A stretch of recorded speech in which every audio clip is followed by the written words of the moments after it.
The Turkish invasion यानी तुर्की आक्रमण। भारत पर तुर्की आक्रमण महत्वपूर्ण घटनाएं थी जिन्होंने भारतीय इतिहास की दिशा को आकार दिया।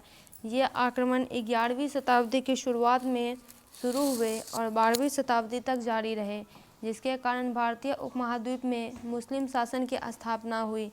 तुर्की आक्रमणों की मुख्य विशेषताएं। पहला है महमूद गजनी। महमूद गजनी सबसे शुरुआती तुर्की आक्रमणकारियों में से एक था। उसने मुख्य रूप से लूटपाट के लिए भारत में कई छापे मारे।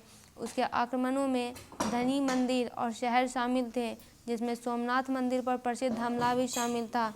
महमूद के आक्रमणों का भारतीय उपमहाद्वीप पर अस्थायी प्रभाव पड़ा, क्योंकि उन्होंने भविष्य में मुस्लिम शासन का मार्ग प्रशस्त किया। फिर दूसरा है मोहम्मद गौरी। मोहम्मद गौरी के आक्रमण भारत में अस्थायी मुस्लिम शासन स्थापित करने पर अधिक केंद्रित थे। उन्होंने 1192 ईस्वी में तराइन के दूसरे युद्ध में राजपूत राजा पृथ्वीराज चौहान को हराया, जो एक महत्वपूर्ण मोड़ था।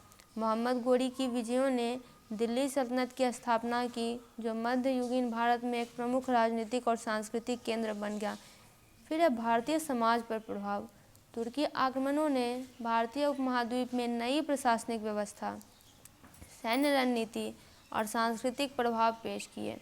मुस्लिम शासन की स्थापना ने इस्लाम के प्रसार और इंडो इस्लामिक वास्तुकला, साहित्य और कला के विकास को जन्म दिया।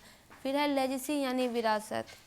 तुर्की आक्रमणों और उसके बाद दिल्ली सल्तनत की स्थापना ने मुग़ल साम्राज्य की नींव रखी, जो बाद में भारतीय इतिहास में सबसे शक्तिशाली साम्राज्यों में से एक बन गया।